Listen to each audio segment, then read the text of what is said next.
ఓం సద్గురు పరబ్రహ్మణే నమః.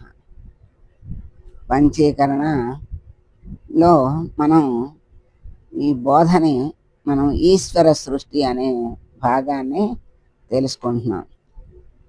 ఈశ్వర సృష్టి ఎలా అయింది అంటే, ఇది ప్రారంభంలో తచ్చబ్ద వాచ్యమైనది, శుద్ధ సత్వ ప్రధానమైనది అయినటువంటి, అంటే శబ్దమే అక్కడ తత్ శబ్ద అంటే శబ్ద ప్రధానమైనది, దాని యొక్క లక్షణం శుద్ధ సత్వ ప్రధానమైనది అయినటువంటి మాయా శబళిత బ్రహ్మ.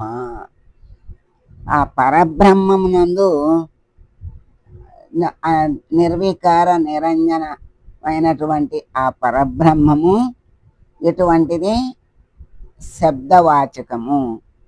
తత్ అంటే అది అని, అంటే పరమాత్మ యొక్క రూపం ఇక్కడ శబ్ద రూపంగా ప్రధానంగా ముందు మనకి చెప్పారు.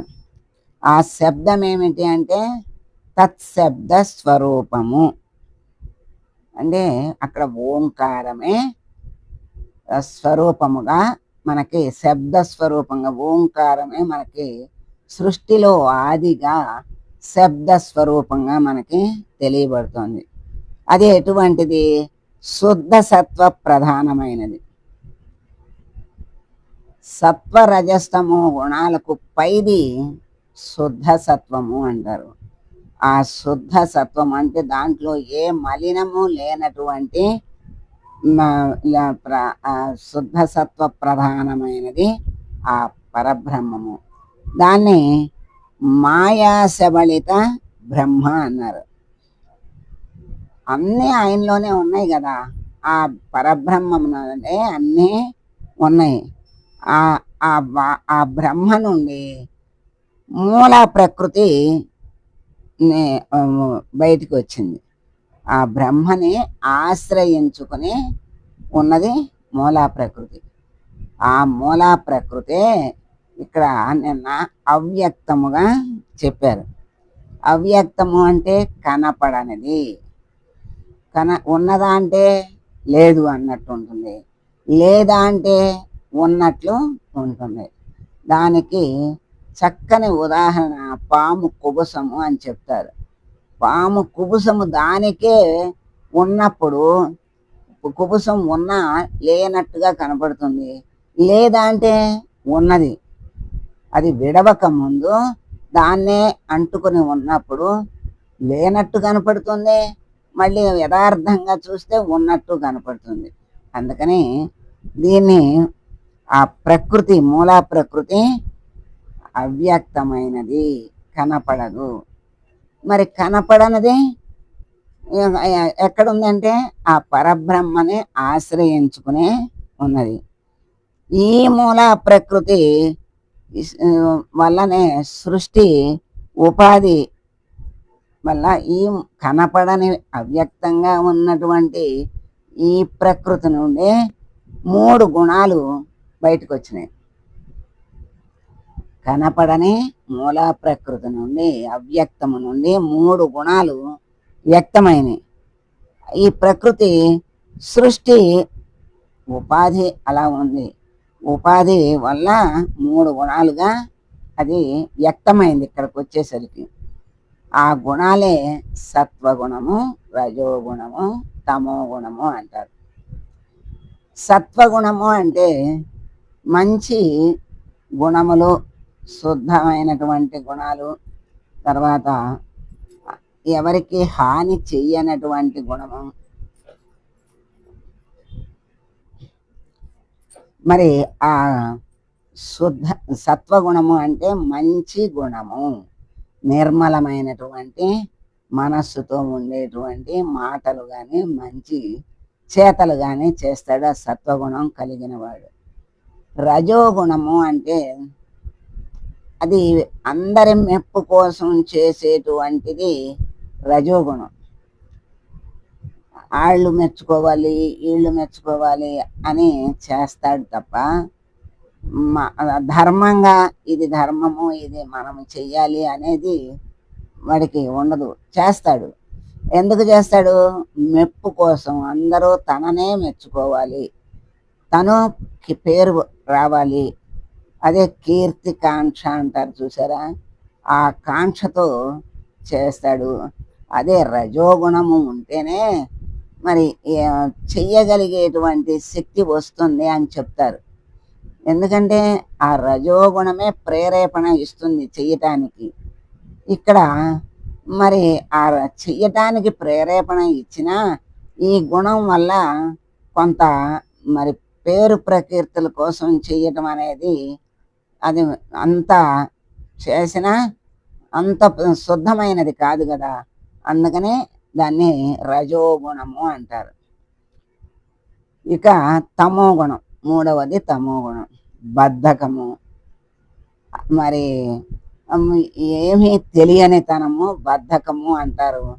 తర్వాత మరి ఎదుటి వాళ్ళ యొక్క క్షేమం కోరనిది కూడా తమో గుణమే.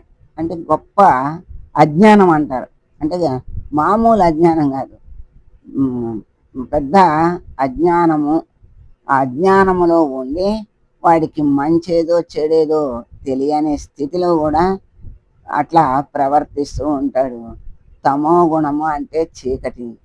ఆ తమస్సు అంటే చీకటి. చీకట్లో వాడికి ఏది మంచో ఏది చెడు, ఏది దోవ బాగుందో లేదో, అక్కడ వస్తువు ఉందో లేదో ఏమీ కనపడదు. అలాంటి స్థితిలో ఉండేటువంటి ప్రవర్తనే తమో గుణం.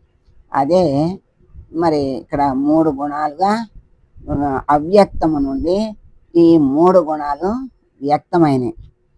ఈ 3 గుణాలు సత్వగుణము, రజోగుణము, తమో గుణము అని 3 గుణాలు బయటకు వచ్చినాయి.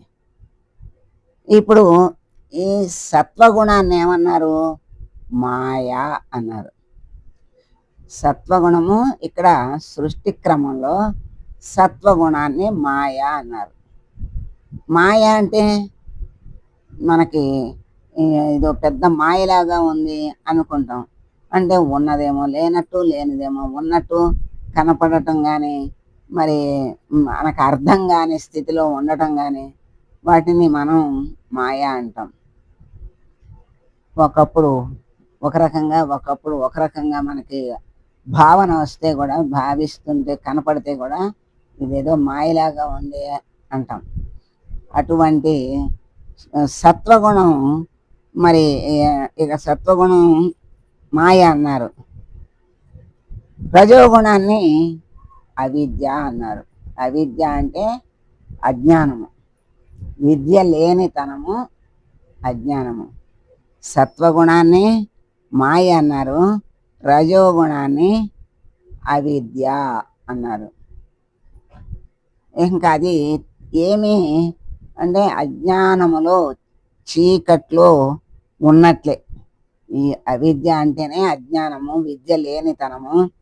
విద్యే ప్రకాశము, వెలుగు, జ్ఞానము.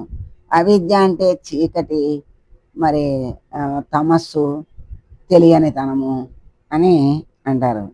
ఈ తమోగుణం అంటే సత్వగుణం వల్ల మాయ అన్నారు సత్వగుణాన్ని. రజోగుణాన్ని అవిద్య అన్నారు. తమో గుణాన్ని ఆవరణ విక్షేపము అనేటువంటి 2 శక్తులుగా చెప్తారు. తమో గుణం, ఆవరణ, విక్షేపం అనే 2 శక్తులుగా ఇక్కడ చెప్తున్నారు. అంటే ఆవరణ అంటే ఇప్పుడు మన ఇంటికి ఆవరణ ఉంటుంది. మన ఇల్లు కనపడుతుందా? కనపడదు. అంటే రక్షణగా ఉన్నట్టు కనపడుతుంది. అది ఈ ఇంటిని కనపడకుండా చేస్తుంది. విక్షేపము అంటే బయట నుంచి వచ్చేటువంటి ఆటంకాలు. అంటే ఇక్కడ మనకి ఏంటంటే ఆధ్యాత్మికంలో మనం పరమాత్మ గురించి తెలుసుకున్నప్పుడు అది అర్థం కాని తనమే ఆవరణ. అంటే ఆ మాటలకి మనకి మధ్యలో అది మాయ ఆవరించి ఉండి అవి మన లోపలికి ఆ మాటలు వెళ్ళవు, అర్థం కాదు. అటువంటి దాన్ని ఆవరణ అంటారు. మన ఆధ్యాత్మికంగా ఆవరణ అంటే మంచి మాటలు జ్ఞానంతో కూడినటువంటి బోధ చెప్తుంటే అర్థం కావు, అది ఆవరణ అంటారు. విక్షేపము అంటే శ్రద్ధాభక్తులు ఉండి వింటుంటే ఆ వినేటప్పుడు ఎవరో వస్తారు, అక్కడి నుంచి లేచి రమ్మంటారు, వెళ్ళిపోతాం. ఇక్కడ జరిగిపోతూ ఉంటుంది. అంటే వినే ఇది పోతుంది అవకాశం. అది విక్షేపము అంటారు. అందుకే పెద్దవాళ్ళు ఏదన్నా పని చేస్తా ఉంటే ఎవరన్నా వచ్చి చెడగొడితే వచ్చిందమ్మా విక్షేపం అనేవాళ్ళు. ఇలాంటి మాటలు దాని అర్థాలు తెలియకపోయినా అనేక రకాలుగా నానుడిగా చాలా మాటలు వస్తూ ఉంటాయి. అదే ఆవరణ విక్షేపము అంటే ఈ తమో గుణం నుండి బయటకు వచ్చినవి. ఈ తమో గుణం వల్ల ఏర్పడినవి ఏంటంటే ఆవరణ విక్షేపము. అంటే వేదాంతము కానీ పరమాత్మ గురించి కానీ చెప్తుంటే అర్థం కానీ తనమేమో ఆవరణ, అర్థమయ్యి వింటుంటే ఆటంకాలు కలిగి అక్కడి నుంచి అవతలకి తీసుకెళ్ళిపోతారు, వెళ్ళిపోవాల్సి వస్తుంది. అది విక్షేపము అంటారు.